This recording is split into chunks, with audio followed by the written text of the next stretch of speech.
பிரியமானவர்களே, இயேசு கிறிஸ்துவின் நாமத்தில் உங்களுக்கு என் அன்பின் வாழ்த்துக்கள். இந்த நாளிலும் நாம் ஜெபிப்பதற்கு தேவன் நமக்கு கிருபை செய்ததற்காக ஆண்டவருக்கு ஸ்தோத்திரம் செலுத்துகிறேன். பரலோகத்தில் ஆண்டவருடைய சமூகத்தில் மகிழ்ந்து பாடி துதிக்க நம்மை ஆயத்தப்படுத்தி கொள்ள வேண்டும். இந்த உலக வாழ்க்கை நிரந்தரமானது அல்ல.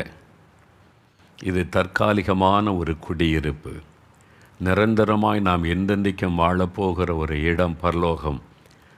தேவன் நமக்கென்று விசேஷமான இடங்களை இங்கே ஆயத்தப்படுத்தி கொண்டிருக்கிறார். அதுதான் நம்முடைய சிந்தனையாக இருக்க வேண்டும். இந்த உலக காரியங்கள் கடந்து போகும். காண்கிற யாவும் அநித்தியமானவைகள், காணாதவைகள் தான் நித்தியமானவைகள் என்று வேதம் சொல்லுகிறாரு. ஆனால் அதை குறித்த ஒரு சிந்தையும் எண்ணமும் உள்ளவர்களாய் நாம் வாழ வேண்டுமென்று ஆண்டவர் விரும்புகிறார். அதற்குத்தான் நம்முடைய சிந்தையை பரலோகத்திற்கு நேராய் திருப்பவும், மரணத்திற்கு பிறகு உள்ள ஒரு மகிமையான வாழ்க்கையை நாம் நினைக்கவும், ஆண்டவருடைய வருகை அதில் காணப்படுகிறதை குறித்த சிந்தை கிறிஸ்தவர்களுக்குள்ளும் உலக மக்களுக்குள்ளும் உண்டாகவும், தேவன் இந்த கொள்ள நோய் மூலமாய் நமக்கு ஒரு அருமையான பாடத்தை கற்றுக் கொடுத்து கொண்டிருக்கிறார். நாம் அதை உணர்ந்து கொள்ள வேண்டியது அவசியம். தேவன் ஒரு காரியத்தை அனுமதிக்கிறார் என்றால் அதில் ஒரு நோக்கம் உண்டு. அதை நாம் கவனமாய் பார்க்கும்போது அதை அறிந்து கொள்ள முடியும்.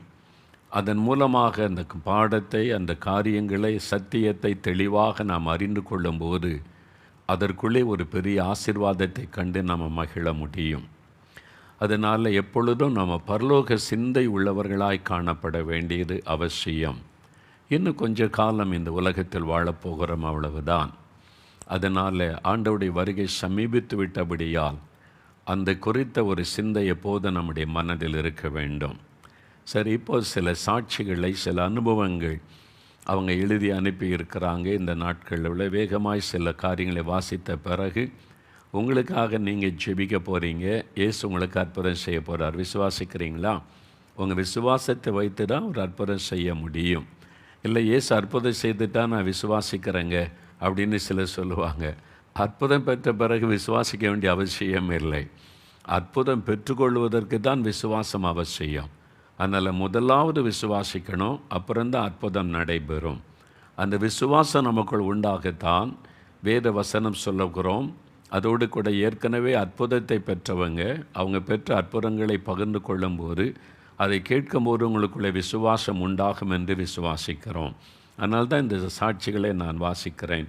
கவனமாக கேளுங்க. இந்த நாட்களில் போதகர் சாம் அன்புராஜ் தூத்துக்குடியிலிருந்து ஒரு பாஸ்டர் சாட்சி கடிதம் எழுதியிருக்கிறாங்க. நான் தூத்துக்குடியில் ஊழியம் செய்து வருகிறேன். கடந்த ஏப்ரல் 26 சளி மற்றும் தொடர் காய்ச்சல் ஆரம்பித்தது. மாத்திரை சாப்பிட்டும் கூட காய்ச்சல் குறையவில்லை. கொரோனா தொற்று பாசிட்டிவ் என்று வந்தது. மே மாதம் 1 ஆரம்பிக்கப்பட்ட தானியல் உபவாச ஜெபத்திலும் ஒப்பு கொடுத்து ஜெபிக்க ஆரம்பித்தேன்.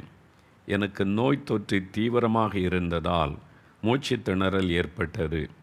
நான் உயிர் பிழைப்பது கடினம் என மருத்துவர்கள் கைவிட்டனர்.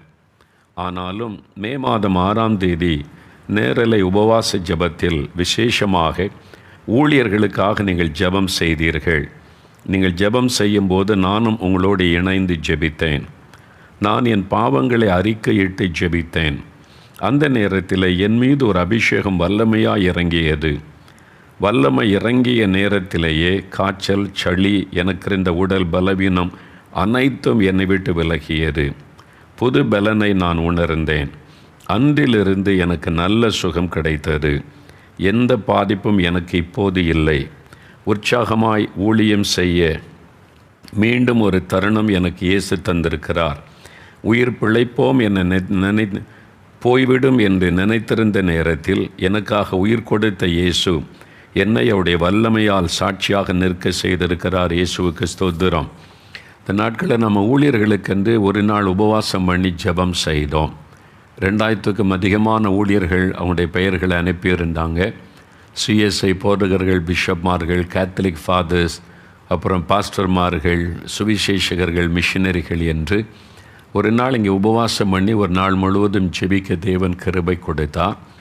அப்புறம் நம்முடைய 21 நாள் உபவாச ஜெபத்திலும் நம்ம ஊழியர்களுக்காய் குறிப்பாக ஜெபித்தோம். இன்றைக்கி நிறைய சாட்சி கடிதங்கள் அந்த ஜெபத்தை நிமித்தம் சுகம் பெற்று வந்த நிறைய ஊழியர்கள் எழுதியிருக்கிறாங்க. எல்லாருடையும் வாசிக்க முடியாது.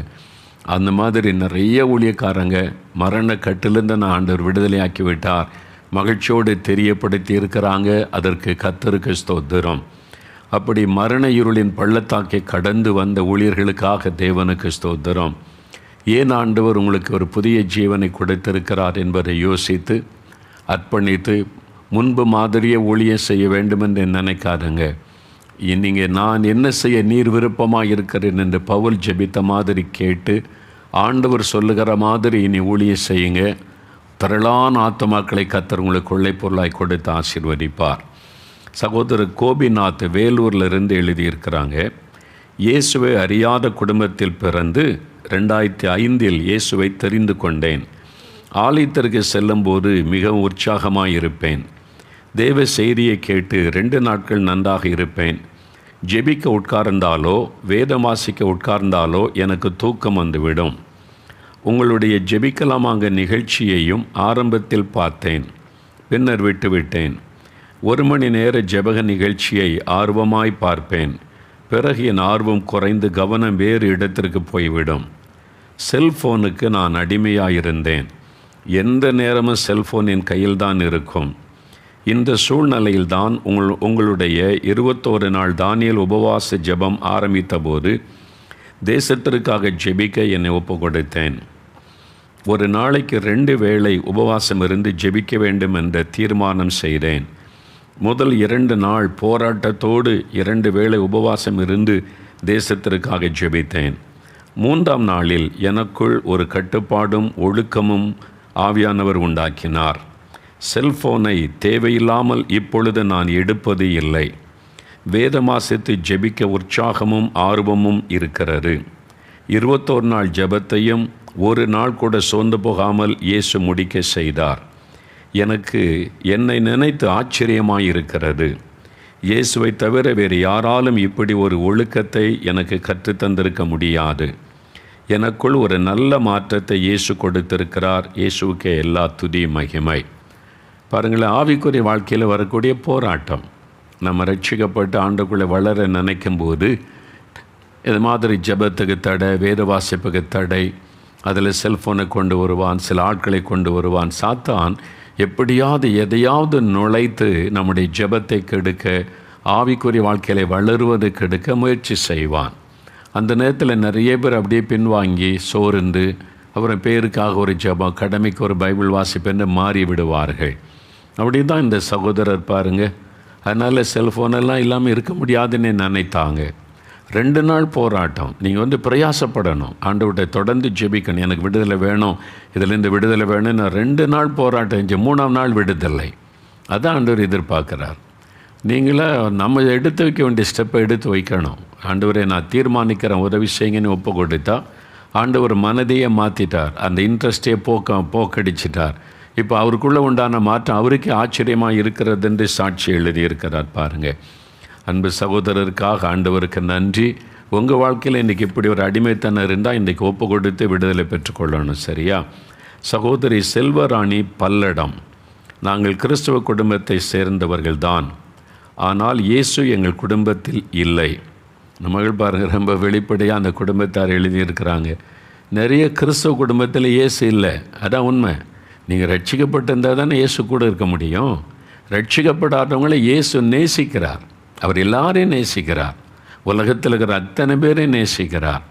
ஆனால் இயேசு கூட இருக்கணுமானா பாவத்தை விட்டு மனம் திரும்பி ரட்சிக்கப்பட்டிருக்கணும். அவங்களுக்குள்ளே தான் அவர் வாசம் பண்ண முடியும். அதனால் சும்மா சர்ச்சுக்கு போகிறேன், காணி கொடுக்குறேன், இயேசு என் கூட தான் இருக்கிறாருன்னு நீங்கள் டயலாக் பேசலாம், வருகை நாளில் தான் தெரியும். அதனால் உண்மையை ஒத்துக்கொண்டு ஒழுங்காக மனம் திரும்பி ரட்சிக்கப்பட்டு விட வேண்டும். இந்த அனுபவம் கட்டாயம் அவசியம். ரட்சிக்கப்பட்டிருக்கிறேன்னு சொல்ல தெரியணும், அதுதான் ரொம்ப முக்கியம். அதனால் கல்யாணம் ஆகிட்டுன்னா எனக்கு கல்யாணம் ஆகிட்டு என் மனைவி இருக்கிறாங்கன்னு சொல்ல தெரியணும். இல்லை அப்படின்னு பேசினீங்கன்னா சம்திங் ராங். அதனால் ரட்சிக்கப்பட்டேன், பாவத்தோட்ட மறந்துருப்பேன், என் பேர் ஜீவபுஸ்தகத்தில் இருக்க அந்த நிச்சயம் இருக்கணும். பார்த்திங்களா, இயேசுக்கு கிறிஸ்தவ குடும்பம் இயேசு இல்லை. பெயரளவு கிறிஸ்தவர்களாய்த்தான் வாழ்ந்து வந்தோம். உங்களுடைய எல்லா நிகழ்ச்சிகளையும் நான் பார்ப்பேன். குடும்ப ஆசீர்வாத நேரம் மற்றும் ஜெபிக்கலாம் வாங்க எல்லாம் பார்ப்பேன். ஆனால் ஒரு நாள் கூட உண்மையாய் ஜெபித்தது இல்லை. கடந்த மாதம் எங்கள் வீட்டில் எல்லோரையும் கொரோனா பாதித்தது. நானும் என் கணவரும் மருத்துவமனையில் ஆக்சிஜன் அளவு குறைந்த நிலையில் அனுமதிக்கப்பட்டோம். என் 2 பிள்ளைகளும் வீட்டிலேயே தனிமைப்படுத்தி கொண்டார்கள். மருத்துவமனைக்கு போனதும் தான் எனக்கும் என் கணவருக்கும் மரணத்தை குறித்ததான பயம் வந்தது. தினமும் மாலையில் நேரலையில் 21 நாள் தானியேல் உபவாச ஜெபத்தை பார்த்து ஜெபிக்க ஆரம்பித்தேன். உண்மையாய் ஜெபிக்க ஆரம்பித்தேன். பார்த்தீங்களா, கொள்ள நோயினால் எவ்வளோ நன்மை பாருங்கள். தேவன் அதை நன்மையாய் மாற்றிவிட்டார். பிசாசு தீமையாக கொண்டு வந்தாலும் கர்த்தர் அதை நன்மையாய் மாற்றிவிட்டார். ஜெபமே செய்யாத என் கணவரும் ஜெபம் செய்ய ஆரம்பித்தார். மருத்துவமனையில் தங்கியிருந்த ஒவ்வொருவருக்காகவும் டாக்டர்ஸ், நர்சஸ் ஜெபம் செய்ய வேண்டும் என்று சிந்தையை மருத்துவமனைக்கு போனபோது தான் வந்தது. உண்மையில் மருத்துவமனைக்கு சென்றதும் தான் ஜெபிக்க கற்றுக்கொண்டோம். இப்பொழுது குணமாகி வீடு திரும்பிவிட்டோம். இப்பொழுது மற்றவர்களுக்காகவும் தேசத்திற்காகவும் தொடர்ந்து குடும்பமாய் ஜெபம் செய்கிறோம். பெயரளவு கிறிஸ்தவர்களாய் நிர்விசாரமாய் வாழ்ந்து வந்த எங்களுக்கு இயேசு கொடுத்த நல்ல மாற்றத்திற்காக இயேசுவை அதிகமாய் நாங்கள் துதிக்கிறோம். இந்த நல்ல ரட்சிக்கப்பட்ட குடும்பத்திற்காய் ஸ்தோத்திரம். இன்றைக்கு இந்த வீட்டுக்கு ரட்சிப்பு வந்ததுன்னு இயேசு சொன்ன மாதிரி பாருங்கள், அவங்க இப்போ தான் ஒப்பு கொடுத்து இப்போ ரட்சிக்கப்பட்டு நல்ல ஜெபிக்க ஆரம்பிச்சிருக்கிறாங்க. இதை விட பெரிய பாக்கியம் என்ன? ஆண்டவர் இந்த குடும்பத்தை ஆசீர்வதித்து இன்னும் அநேகருக்கு ஆசீர்வாதமாய் பயன்படுத்துவாராக. சகோதரர் மோசஸ் மும்பையிலிருந்து எழுதியிருக்கிறாங்க. நான் முழுநேர சுவிசேஷ ஊழியம் செய்து வருகிறேன். கடந்த மாதம் கொரோனா தொற்றினால் மிகவும் பாதிக்கப்பட்டேன். ஆக்சிஜன் அளவு குறைந்து மூச்சு திணறல் ஏற்பட்டு ஆபத்தான நிலைமையில் மருத்துவமனையில் நான் இருந்தேன். கடந்த மாதம் 25ஆம் தேதி ஜெபிக்கலமாங்க நிகழ்ச்சியில் நீங்கள் கொரோனா வியாதியால் பாதிக்கப்பட்ட ஊழியர்களுக்காக விசேஷமாய் ஜெபம் செய்தீர்கள். அப்பொழுது நான் எனக்காக ஜெபிக்காமல் என் வார்டில் இருந்த மற்ற 2 பேருக்காக மிகவும் பாரத்தோடு உங்களோடு இணைந்து ஜெபம் செய்தேன். எங்கள் மூவருக்கும் எடுத்த சோதனையில் கொரோனா நெகட்டிவ் என்று ரிசல்ட் வந்து நாங்கள் மூவரும் மருத்துவமனை விட்டு வீடு திரும்பினோம். மற்றவர்களுக்காக ஜெபிக்கும்போது நம்முடைய தேவைகள் எவ்வாறு சந்திக்கப்படுகிறது என்பதை நினைத்து இயேசுவை அதிகமாய் துதிக்கிறேன். மற்றவர்களுக்காக ஜெபிப்பதை இயேசு எவ்வளவு நேசிக்கிறார் என்பதை அறிந்து கொண்டேன். மறுபடியும் முன்பை விட உற்சாகமாய் ஊழியம் செய்வேன். ஜீவன் கொடுத்த இயேசுவுக்கு நன்றி. பார்த்தீங்களா, ஆண்டவர் பாருங்கள், அந்த ஆபத்தான நிலைமையில் மற்றவர்களுக்காக தானும் அதில் பாதிக்கப்பட்டிருந்தாலும் பக்கத்தில் இருக்கிறவங்க சுகம் பெறணும்னு ஜெபிச்சாங்க. கர்த்தர் அவங்களுக்கும் சுகம் கொடுத்து இவங்களுக்கும் சுகம் கொடுத்து இதான் ஆண்டவர் நம்ம கற்றுக் கொடுக்குற பாடம். கொரோனா மூலமாக நிறைய பாடங்களை ஊழியர்களாகிய நமக்கும் விசுவாசிகளுக்கும் ஆண்டவர் அறியாத மக்களுக்கும் தேவன் கற்றுக் கொடுத்து கொண்டே வருகிறார். நாம் எவ்வளோ தேசத்துக்காக ஜெபிக்கணும், மற்றவங்களுக்காக ஜெபிக்கணும், நம்ம எப்படி ஆவிக்குரிய வாழ்க்கையில் ஆண்டவரோடு இருக்கணும் என்பதை கற்றுக் கொடுக்கிறார். கர்த்தருக்கு ஸ்தோத்திரம். இந்த மகன் செய்கிற ஊழியங்களை கர்த்தர் ஆசீர்வதித்து இந்த வரும் நாட்களில் 1000 ஆத்துமாக்களை தேவன் கொடுத்து அவர்களை ஆசீர்வதிக்கட்டும். ஆமேன். அடுத்து ஒரு சகோதரர் டாக்டர் ஃபேமிலி எழுதியிருக்கிறாங்க. நான் இயேசுவை அறியாத பக்தி வைராக்கியமான ஒரு குடும்பத்தை சார்ந்தவள், ஒரு ஆர்த்தடாக்ஸ் ஃபேமிலி. எங்கள் குடும்பத்தில் நான் மட்டும் இயேசுவை ஏற்றுக்கொண்டேன். நானும் என் கணவரும் அரசு மருத்துவமனையில் மருத்துவர்களாக வேலை செய்து வருகிறோம். என்னுடைய கணவருக்கு கொரோனா தொற்று நோய் வந்தது. அவரை பார்த்து கொண்ட எனக்கும் கொரோனா பாதிப்பு இருந்தது. நாளுக்கு நாள் நோய் தொற்றின் தீவிரம் அதிகரித்தது. எங்களுக்காக வேண்டுவதற்கு ஜெப உதவி எனக்கு தேவையாக இருந்தது. இயேசு விடுவிக்கிறார் 24 மணி நேர ஜெப மையத்திற்கு ஃபோனில் தொடர்பு கொண்டு எனக்காக ஜெபம் செய்யும்படி கேட்டுக்கொண்டேன். அவர்களும் எங்களுக்காக ஜெபம் செய்தார்கள். உங்களுடைய ஜெபிக்கலாமாங்க நிகழ்ச்சியை பார்த்து உங்களோடு இணைந்து நானும் எங்களுக்காக ஜெபம் செய்து வந்தேன். சீக்கிரத்திலேயே நோய் தொற்றிலிருந்த நானும் என் கணவரும் குணமானோம். இப்பொழுது நன்றாக இருக்கிறோம். டாக்டர்ஸுக்கெல்லாம் நம்ம ஜெபிச்சோம்ல, டாக்டர்ஸ் எல்லாம் சுகம் பெறணும்னு. கணவன் மனைவி 2 பேரும் டாக்டர்ஸ். அந்த மக்களுக்காக தியாகத்தோடு சேவை செய்த போது பாதிக்கப்பட்டாங்க. நம்ம ஜெப உதவி தேவை. பார்த்தீங்களா, அதுதான் 24 மணி நேர ஜெப உதவிக்காக 4 மாவட்டத்தில் இயேசு விடுகிற ஜெப மையத்தில் 24 மணி நேரமும் ஜெபிப்பதற்கு நம்ம ஆட்களை வைத்திருக்கிறோம். அதனால் எந்த டைமில் நீங்கள் ஜெபிக்க கூப்பிடலாம். அந்த நம்பருக்கு தொடர்பு கொண்டால் அங்கே ஜெப வீரர்கள் ஆயத்தமாக இருப்பாங்க, உங்களுக்காக ஜெபிப்பாங்க. அடுத்து சகோதரி குமுதா ராணி வேலூர்லேருந்து குமுதா ராணி.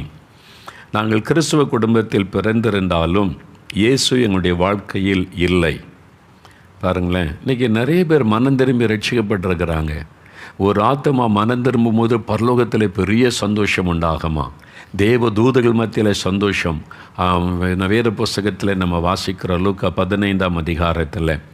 அப்போது ஒருத்தர் ஒரு ஆத்மா பார்த்தீங்களா மனம் திரும்பி ரட்சிக்கப்படணும். கிறிஸ்துவ குடும்பத்தில் பிறந்தேன், சர்ச்சில் இருக்கேன், காணி கொடுக்குறேன், சங்கம் கொடுக்குறேன், அனுபவம் அதெல்லாம் இருக்கட்டும், அதெல்லாம் தேவை, போகணும் செய்யணும் எல்லாம் இருக்கணும்.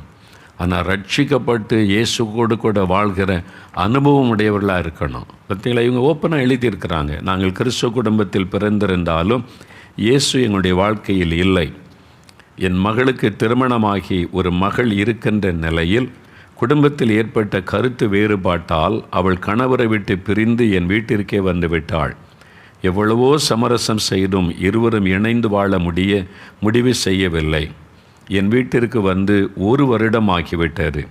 சுற்றி உள்ளவர்களும் சொந்தக்காரர்களும் கேவலமாக பேச ஆரம்பித்தனர்.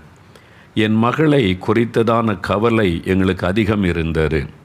என் வீட்டின் சூழ்நிலைகளை பார்த்த பக்கத்து வீட்டு பெண் உங்கள் நிகழ்ச்சி டிவியில் வருவதை குறித்து எனக்கு சொல்லி என்னை பார்க்கும்படி சொன்னார்கள். பார்த்தீங்களா, இது ஒரு நல்ல ஊழியம். நிறைய பேர் இத்தனை தெரியாமல் இருக்கிறாங்க. எவ்வளோ கவலையில், பயத்தில், வேதனையில் இந்த நிகழ்ச்சி பாருங்கள், உங்களுக்கு ஒரு விடுதலை கிடைக்கும், சமாதானம் கிடைக்கும், நிம்மதி கிடைக்கும், சுகம் கிடைக்கும்னு சொல்லுங்கள். இது கூட உங்களால் செய்ய முடியாத தெரிஞ்சவங்களுக்கு, சொந்தக்காரங்களுக்கு அட்லீஸ்ட் ஒரு ஃபோன் பண்ணியாவது இப்படி ஒரு நிகழ்ச்சி வருது பாருங்கள், உங்களுக்கு ஆசீர்வாதமாக இருக்குன்னு சொல்லுங்கள். எவ்வளோ பேர் கஷ்டத்தில் இருக்காங்க, எவ்வளோ பேர் நிம்மதி இல்லாமல் தவிக்கிறாங்க, பயத்தோடு. நீங்கள் வெறும் சுயநலமாகவே இருப்பீங்களா? இன்னும் யோசித்து பாருங்கள், மற்றவங்களுக்கு சொல்லுங்கள். பார்த்தீங்களா, இதனால் ஏற்பட்ட விளைவு பாருங்கள். இந்த வருடம் ஜனவரியில் இருந்து நாங்கள் நிகழ்ச்சியை பார்க்க ஆரம்பித்தோம். நேரலை ஜெப நேரத்தில் நீங்கள் பேசிய ஒவ்வொரு காரியங்களும் எங்களுக்கு புதிதாகவும் இயேசுவின் அன்பினை தெரிந்து கொள்ள உதவியாகவும் இருந்தது. தேசத்திற்காக ஜெபிக்க முக்கியத்துவத்தை அறிந்து கொண்டு நானும் அதிகாலையில் எழுந்து ஜெபிக்க ஆரம்பித்தேன். இப்பொழுதும் ஜெபித்து வருகிறேன். சரிங்களா, அறிந்து கொண்டவுடனே ஜெபிக்கிறான். அறியாமை தான் இன்னைக்கு கிறிஸ்தவ மத்தியிலே அறியாமல் இருக்குது. கிறிஸ்தவர் அல்லாத மக்கள் மத்தியில் அறியாமை தெரியல அவங்களுக்கு. ஏதோ நம்ம பக்தியாக இருக்கிறோம், இதான் வாழ்க்கை நினைக்கிறாங்க. அறியாமை, அதுக்கு தான் நம்ம ஜெபிக்கணும். இந்த அறியாமை விலகணும், எல்லாரும் சத்தியத்தை அறியணும் ஆண்டவரேன்னு நம்ம தேவ பிள்ளைகள் ஜெபிக்கணும். ரட்சிக்கப்பட்டவங்க பாருங்கள், அவங்க அறிந்து கொண்டவுடனே ஜெபிக்க ஆரம்பிச்சிட்டாங்க. டெய்லி ஜெபிக்கிறாங்க தேசத்துக்காக. அதிகாலை எழுந்து ஜெபிக்க ஆரம்பித்தேன். இப்பொழுதும் ஜெபித்து வருகிறேன். கடந்த மார்ச் மாதம் 20ஆம் தேதி நடந்த சந்ததி ஆசீர்வாத ஜெபத்தில் நானும் என் மகளும் உங்களோடு இணைந்து அவளின் குடும்பத்திற்காக கண்ணீரோடு ஜெபித்த. 1 வருஷமாக கணவன் மனைவி பிரிஞ்சிருக்கிறாங்க. ஒரு தாய் பாரம் எடுத்து தன் மகளுக்காக அந்த மகளும் ஜெபிக்கிறாங்க கண்ணீரோடு. ஜெப வேளையில் குடும்பத்தை பிரிக்கின்ற பிசாசின் தந்திரங்களை கட்டியும் பில்லிசூனிய பிரிவின் ஆவியை கடிந்து அப்புறப்படுத்தியும் நீங்கள் ஜெபித்தீர்கள். ஜெபத்திற்கு பிறகு வீட்டில் ஒரு சமாதானத்தை நாங்கள் உணர்ந்தோம். 1 வருஷம் கழித்து ஒரு சமாதானம். அது மாத்திரம் இல்லை, உங்கள் ஜெபம், அந்த ஜெபம் முடிந்த 5வது நிமிடத்திலேயே என் மருமகன் என் மகளுக்கு ஃபோன் செய்து பேசினார்கள். பெரிய ஆச்சரியம். எவ்வளவோ சமரசம் செய்தும் சமாதானமாகாத இருவரும் இப்பொழுது சந்தோஷமாய் வாழத் தொடங்கி இருக்கிறார்கள். உங்கள் ஜெபத்தை பார்த்து நாங்களும் ஜெபிக்க கற்றுக்கொண்டு ஜெபிக்க ஆரம்பித்ததுமே இயேசு எங்கள் வீட்டில் சமாதானத்தை சந்தோஷத்தை தந்திருக்கிறார். சமாதான காரணர் இயேசுவுக்கு என்னுடைய நன்றி. பார்த்தீங்களா, ஜெபம் ஜெபம் ஜெபம் ஜெபிக்க ஆரம்பித்தோடனே என்னென்ன மாற்றம் வீட்டில் வருது பாருங்கள். உடைந்திருந்த குடும்பம் சேருது, வியாதி மறையுது, அற்புதம் நடக்குது. ஜெபம், ஜெபத்தை கேட்கிற தேவனை இயேசுவின் நாமத்தில் நீங்கள் ஜெபிக்கும் போது அந்த ஜெபத்தை பரலோகம் அங்கீகரிக்கும். அப்போ இயேசுவின் நாமத்தில் ஜெபிக்கும் போது சுகம் உண்டாகும், விடுதலை உண்டாகும், உங்கள் வீட்டுக்குள்ளே அற்புதம் நடக்கும், வீட்டுக்குள்ளே சமாதானம் வரும். அதான் ஜெபம். ஜெபம் என்பது தேவனோடு பேசுவது. இதற்கு போய் எங்கேயும் படிக்க வேண்டிய அவசியம் இல்லை. பேச தெரிஞ்ச எல்லாரும் ஜெபிக்கலாம். அவங்க பேச தெரியும்ல, நீங்கள் ஒரு தகப்பன்ட்டு போய் உங்களுடைய காரியத்தை மற்றவங்கள்ட்ட சொல்கிறீங்கல்ல, அது ஆண்டவர்கிட்ட சொல்கிறது தான் ஜெபம். அவ்வளோதான். உன் மனசில் இருக்கிறத அப்படியே சொல்லலாம். அதுக்கு நிறைய அடுக்கு மொழி அதெல்லாம் வச்சு ஜெபிச்சா தான் அவர் கேட்பார், அப்படிலாம் ஒன்றும் கிடையாது. சாதாரணமாக ஜெபிக்கலாம். இது எனக்கு கவலையாக இருக்குது, துக்கமாக இருக்குது, பயமாக இருக்குது, நீங்கள் உதவி செய்யுங்க, இயேசுவின் நாமத்தினால கூப்பிட்டு அற்புதம் நடக்குன்னு இவரெல்லாம் சொல்கிறாங்களே அப்படின்னா எனக்கு செய்யுங்க. அது ஜெபம். ஆண்டவரோடு பேசுவது தான் ஜெபம். ஜெபம் என்பது வேறு ஒன்றும் இல்லை. நீங்கள் ஆண்டவரோடு பேசுகிறாரு, தட்ஸ் ஆல். ரொம்ப சிம்பிள். ஆண்டவர் அதை கவனமாய் கேட்பார். ஒரு சின்ன குழந்தை ஒரு தகப்பன் மடியில் உட்காந்து பேசினா அதுக்கு தகப்பத்தான்னு பேசினால இந்த தகப்பன் கவனமாய் கேட்டு அதை புரிந்து கொள்வான். பார்த்துருக்கீங்க, நமக்கு புரியாது, தகப்பனுக்கு புரியும் அந்த குழந்தை என்ன பேசுதுன்னு.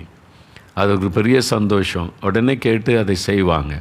அது மாதிரி தான் அவர் நம்முடைய தகப்பன். இயேசுன்னா யார்? நம்முடைய தகப்பன். அவர் சர்வாதிகமாக அப்படியே உட்கார்ந்து எனக்கு அது கொண்டு வரியா, இது கொண்டு வரியா, இதை செய்வியா, அதை செய்வியா பயமுறுத்துகிறவர் அல்ல. ஒரு தாயை போல நேசிக்கிறவர், தகப்பனை போல பாசம் உள்ளவர், உங்களை சிருஷ்டித்தவர். அவர்கிட்ட உங்களுடைய கவலையை சொல்கிறது தான் ஜெபம். கஷ்டமே கிடையாது. உங்கள் வீட்டிலேருந்தே ஜெபிக்காது. எங்கேயோ ஸ்பெஷல் இடம்லாம் கிடையாது. 4 மாவடிக்கு வந்து ஜெபிக்கணும், இந்த இடத்துல வந்து ஜெபிக்கணும், நீங்கள் எருசலேமுக்கு போய் ஜெபிக்கணும். இயேசுக்கு புண்ணிய ஸ்தலமே கிடையாது. நீங்கள் தான், உங்கள் வீடு தான் அவருக்கு புண்ணிய ஸ்தலம். உங்கள் உள்ளத்தில் தான் அவர் வாசம் பண்ணுவார், உங்கள் வீட்டில் வாசம் பண்ணுவார். நீங்கள் கூப்பிட்டு அங்கேயே பதில் தருவார். அவர் எல்லாமே இயேசு கிறிஸ்துக்கிட்ட ரொம்ப சிம்பிள். அவர் எங்கும் வியாபித்திருக்கிறார். இப்போ உங்கள் வீட்டில் இருக்கிறார். நீங்கள் இந்த நிகழ்ச்சியை பார்க்குறீங்களா, இயேசுன்றதை கேட்குறீங்களா, இப்போ ஆண்டவர் உங்கள் பக்கத்தில் இருக்கிறார். இந்த மகள் கூப்பிட்டா நான் அற்புதம் செய்யணும், இந்த மகன் கூப்பிட்டா நான் அற்புதம் செய்யணும். உங்கள் வீட்டில் உங்கள் பக்கத்தில் தான் அவர் பிரசன்னமாக இருக்கிறார். கண்ணால் அவர் பார்க்க முடியாது, அவர் ஆவியாக இருக்கிற தேவன். அவருடைய பிரசன்னத்தை உணர முடியும். ஜெபிக்கும் போது தொடுதலை உணர முடியும். ஜெபிக்கும் போது ஒரு சமாதானத்தை உணர முடியும். பயம் வெளியேறுவதை உணர முடியும். ஒரு நிம்மதி வருவதை நீங்கள் உணர முடியும். அவருடைய பிரசன்னம் நீங்கள் அவரை உணர்ந்து கொள்ள முடியும். பாருங்கள், இயேசு உங்களோடு இந்த சாட்சி மூலமாக பேசுகிறார். பாருங்கள், எங்கள் ஜெபம் முடிந்த 5வது நிமிடத்திலேயே என் மருமகன் மகளோடு ஃபோன் செய்து பேசினார். ஜெபம் எவ்வளோ வல்லமோடு பார்த்தீங்களா? வித்தின் 5 minutes ஆண்டவர் கணவர் எங்கேயோ இருக்கிறார், அவர்கிட்ட பேசுகிறார். உடனே மனைவிட்ட தொடர்பு கொள்ள வைக்கிறார். மனிதனால் கூடாதவைகள் தேவனால் கூடும். ஜெபிங்க, இயேசு கிறிஸ்துக்கிட்ட அற்புதம் நடக்கும். பாருங்கள், ஒரு சகோதரர் அசோக்குமார் சென்னையிலிருந்து ஒரு சாட்சி எழுதியிருக்கிறாங்க. எனக்கு உங்களுடைய ஜெபிக்கலாமாக நிகழ்ச்சியை பார்க்க ஆரம்பிப்பதற்கு முன்பு மரணத்தை குறித்து பயம் இருந்தது. நிகழ்ச்சியை பார்த்து ஜெபம் செய்ய ஆரம்பித்த பிறகுதான் எனக்குள் இருந்த மரண பயங்கள் விலகியது. ஜெபத்தில் நம்பிக்கை ஏற்பட்டு நீங்கள் சொல்லுவது போன்றே தொடர்ந்து தேசத்திற்காகவும் மற்றவர்களுக்காகவும் ஜெபம் செய்ய ஆரம்பித்தேன். ஜெபத்தின் வல்லமையை புரிந்து கொண்டேன். 6 மாதத்திற்கு முன்பு என் 2வது மகளுக்கு உதட்டின் உட்புறம் ஒரு கட்டி வந்தது. எதையும் சூடாக சாப்பிட முடியாது, மிகவும் கஷ்டப்பட்டாள். பார்க்க பாவமாக இருக்கும். பரிசோதித்த மருத்துவரும் இது சாதாரண கட்டிதான், அறுவை சிகிச்சை செய்து அகற்றிவிடலாம் என்று சொல்லிவிட்டார். ஜனவரி மாதம் 16ஆம் தேதி நேரலை நிகழ்ச்சியில் நீங்கள் வியாதியஸ்தருக்காக ஜெபிக்கும்போது குடும்பமாக பாரத்தோடு என் மகளுக்காக ஜெபித்தோம். அறுவை சிகிச்சை செய்துதான் அகற்ற வேண்டும் என்ற நிலையிலிருந்த அந்த கட்டி ஜெபத்திற்கு பிறகு முற்றிலும் மறைந்து விட்டது. கட்டி இருந்ததற்கான அடையாளம் கூட இல்லை. எங்கள் ஜெபத்தை கேட்டு இயேசுதான் என் மகளுக்கு அற்புதம் செய்திருக்கிறார். அற்புதம் செய்த இயேசுவுக்கு நன்றி. பார்த்தீங்களா, தாய் தகப்பன் ஜெபிச்சாலே பிள்ளைகளுக்கு அற்புதம் நடக்கும். நீங்கள் ஊழியக்காரனை தேடி போகணும்னு அவசியம் கிடையாது. ஜெபத்துக்கு பதில் கொடுக்கறது யார்? இயேசு. ஜெபத்தை கேட்டு அற்புதம் செய்கிறவர் யார்? இயேசு. எந்த ஊழியக்காரனாவது அற்புதம் செய்ய முடியுமா? யாராவது நான் அற்புதம் செஞ்சிருவேன்னு சொன்னால் அவனை நம்பாருங்க. ஊழியக்காரன் பாடுள்ள மனிதன், தேவன் பயன்படுத்துகிற ஒரு கருவி, அவ்வளவுதான்.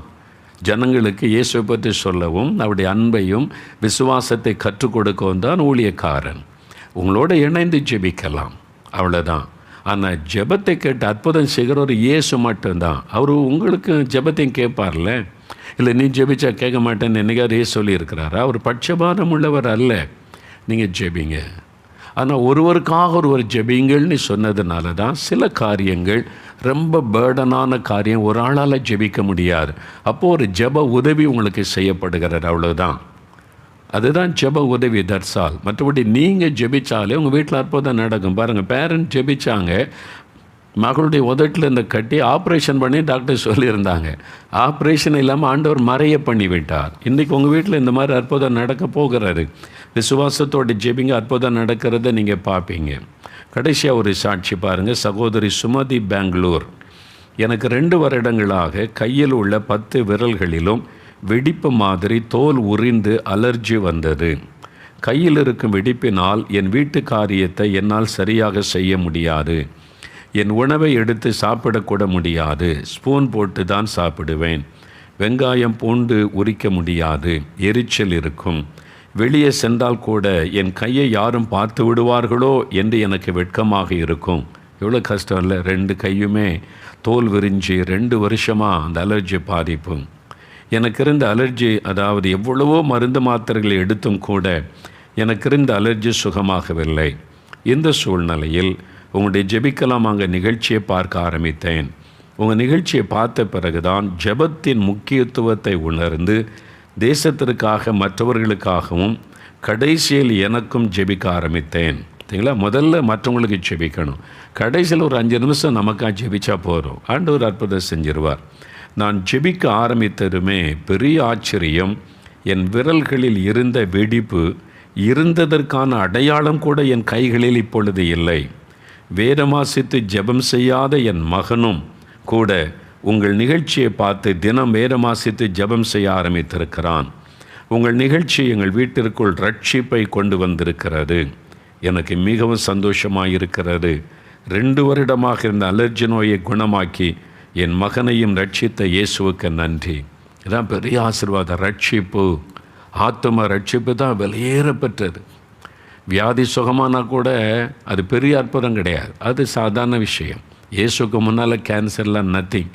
எந்த வியாதியும் ஆண்டவுடைய வல்லமைக்கு முன்னால் ஒன்றும் கிடையாது. எதையும் அவர் சுகமாக்க முடியும். ஆனால் அந்த ஆத்தும ரட்சிப்பு தான் ரொம்ப முக்கியம். பாருங்கள், ரட்சிக்கப்பட்டேன்றாங்க பாருங்கள். இதுதான் சந்தோஷம். இந்த நிகழ்ச்சி மூலமாக நான் ரட்சிக்கப்பட்டேன் என்பார். இப்போ நம்ம ஜெபிக்கலாமா? ஒரு 5 நிமிடம் தான்.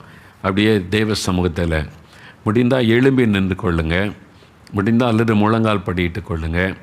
உங்கள் வீட்டில் வேறு நீங்கள் மற்றவருடைய சுகத்துக்காக ஜெபிக்கணுன்னா நீங்கள் எழுந்து அவங்க மேலே கை வைத்து ஜெபி. அவங்கள முழங்கால் போட சொல்லி பக்கத்து உங்கள் கணவன் மனைவி சேர்ந்து ஜெபிக்கலாம்.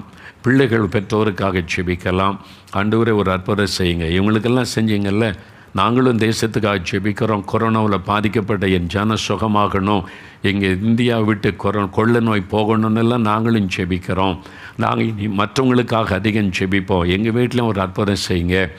ஆண்டவரே, சமாதானம் வேணும், பிரிந்த குடும்பம் சேர்க்கப்படணும், கற்பத்தின் கனி வேணும், கடன் பிரச்சனை மாறணும், தொழில் ஆசீர்வதிக்கப்படணும், வேலைக்கு வழி திறக்கணும். என்ன அற்புதம் உங்களுக்கு வேணும்? இந்த வியாதி மாறணும், இந்த பயம் விலகணும். நீங்கள் உங்களுக்கு ஒரு சுகம் வேணும், உங்களுக்கு பயம் மாறணுமானா நெஞ்சு பகுதியில் கை வைத்து கொள்ளுங்கள். உங்களுடைய வலது கரத்தை நெஞ்சு பகுதியில் வைத்து இருதயத்தில் வைத்து, இயேசுவே என்னை குணமாக்கும், இயேசுவே என்னை தொடும், இயேசுவின் நாமத்தில் இந்த வியாதி என்னை விட்டு விலகட்டும், இயேசு கிறிஸ்துவின் நாமத்தில் இந்த பயம் என்னை விட்டு விலகட்டும். அப்படி சொல்லுங்கள். உங்கள் குடும்பத்தார் இருந்தால் இயேசு கிறிஸ்துவின் நாமத்தில் இந்த பயம் அவளை விட்டு விலகட்டும், இயேசு கிறிஸ்துவின் நாமத்தில் இந்த கட்டி மறைந்து போகட்டும், இயேசு கிறிஸ்துவின் நாமத்தில் இந்த நோய்கள் மறையட்டும். ஜெபம் பண்ணுங்க, ஜெபம் பண்ணுங்க. ஆமே, நீங்களே ஜெபிங்க. 3 நிமிஷம் தான். நீங்களே ஜெபம் பண்ணுங்க. நீங்கள் தான் கேட்கணும். இயேசுவே சுகந்தாரும், இயேசுவே விடுதலை தாரும், இயேசுவே அற்புதம் செய்யும், இயேசுவின் நாமத்தில் அற்புதம் நடக்கட்டும். விசுவாசத்தோட ஜெபிங்க. உங்கள் ஜெபம் கேட்கப்படுது. ஆண்டவர் தொடுகிறார். உங்கள் பக்கத்தில் தான் இருக்கிறார். சிம்பிள் ஃபைத், அவ்வளோதான். இயேசுவின் கரம் உங்களை தொடுகிறார். அவர் எங்கோ தூரமாக இருக்கிற தேவன் அல்ல, உங்கள் பக்கத்தில் தான் இருக்கார். உங்கள் வீட்டுக்குள்ளே தான் இருக்கிறார். உங்களை தொடுகிறார். எந்த இடத்துலேருந்து நீங்கள் ஜெபித்தால் அந்த இடத்தில் இப்போ இயேசு உங்களை தொடுகிறார். எந்த இடத்துலேருந்து இந்த நிகழ்ச்சியை பார்த்து இந்த ஜெபத்தில் பங்கு பெற்றாலும் ஆண்டவருடைய கரம் உங்களை தொடுகிறது. சுகம் அடைகிறீங்க, விடுதலை உண்டாகிறது, பயம் விலகுகிறது, அற்புதங்கள் நடக்க ஆரம்பிக்கிறது. இயேசுவே ஸ்தோத்திரம், ஸ்தோத்திரம், ஸ்தோத்திரம் அப்பா. அப்படியே ஆண்டவரை வாய் திறந்து சொல்லுங்க. இயேசுவின் நாமத்திற்கு ஸ்தோத்திரம். என்னை தொடுகிற இயேசுவுக்கு ஸ்தோத்திரம். என்னை குணமாக்குகிற இயேசுவுக்கு ஸ்தோத்திரம். எனக்கு விடுதலை தருகிற இயேசுவுக்கு ஸ்தோத்திரம். என்னுடைய பயத்தை மாற்றுகிற இயேசுவுக்கு ஸ்தோத்திரம். என் குழந்தைகளுக்கு சுகம் கொடுக்கிற இயேசுவுக்கு ஸ்தோத்திரம். இந்த வியாதியை எடுத்து போடுகிற இயேசுவுக்கு ஸ்தோத்திரம். கடன் பிரச்சனையை மாற்றுகிற இயேசுவுக்கு ஸ்தோத்திரம். சொல்லுங்க, வாய் திறந்து சொல்லுங்க. விடுதலை கொடுக்கிற இயேசுவுக்கு ஸ்தோத்திரம். இந்த கொரோனா கொள்ள நோய் அந்த தாக்கத்தில் இந்த விடுதலை கொடுக்கிற இயேசுவுக்கு ஸ்தோத்திரம். இந்த நோய் கிருமியை அழித்து போடுகிற இயேசுவுக்கு ஸ்தோத்திரம். என்னுடைய நுரையீரலை தொட்டு சுகமாக்குகிற இயேசுவுக்கு ஸ்தோத்திரம் சொல்லுங்க. நுரையீரலில் கை வைத்த ஜெபம் பண்ணுங்க. இயேசுவின் நாமத்தில் ஆக்சிஜன் லெவல் கூடட்டும். இயேசுவின் நாமத்தில் நுரையீரல் சுகம் அடையட்டும். இப்பொழுது எல்லாம் நார்மலாய் மாறட்டும். என் சரீரத்தின் ஒவ்வொரு உறுப்புகளும் மாறட்டும். தேவையான ஆக்சிஜன் லெவல் கூடட்டும். இயேசுவின் நாமத்தில் கட்டுகள் அறுக்கப்படட்டும். சுகம் உண்டாகட்டும். ஜெபம் பண்ணுங்க. உங்களுக்கு பிரியமானவங்க சொந்தக்காரங்க யாராவது ஆஸ்பத்திரியில் இருந்தால் ஜெபம் பண்ணுங்க. இயேசுவின் நாமத்தில் அவர்கள் சுகம் அடையட்டும். இயேசுவின் நாமத்தில் அவருடைய லங்ஸுக்குள்ள இயேசுவின் இரத்தத்தின் வல்லமை இறங்கட்டும். நோய் கிருமி அழிக்கப்பட்டு சுகம் வரட்டும். இயேசுவின் நாமத்தில் சொல்லுங்க. இயேசுவின் நாமத்தில், இயேசுவின் நாமத்தில் சுகம் கொடுக்கிற இயேசுவுக்கு நன்றி. சுகம் கொடுக்கிற அற்புதம் செய்கிற இயேசுவுக்கு நன்றி. நன்றி என்று உம்மை துதிக்கிறோம், ஸ்தோத்தரிக்கிறோம். தகப்பனே, இந்த பிள்ளைகளுடைய ஜெபத்தை கேட்டீர். இந்த பிள்ளைகளும் மேலே எவ்வளவு விசுவாசம் வைத்து ஜெபித்தாங்க. அவங்க எந்த காரியத்துக்கு ஜெபித்தாங்களோ இன்றைக்கே ஒரு அற்புதம் நடக்கணும். இன்றைக்கே அவங்க ஒரு மாற்றத்தை பார்க்கணும். இன்றைக்கு ஒரு அற்புதத்தை கண்டு மகிழும்படிக்கு நீங்கள் செய்யணும்.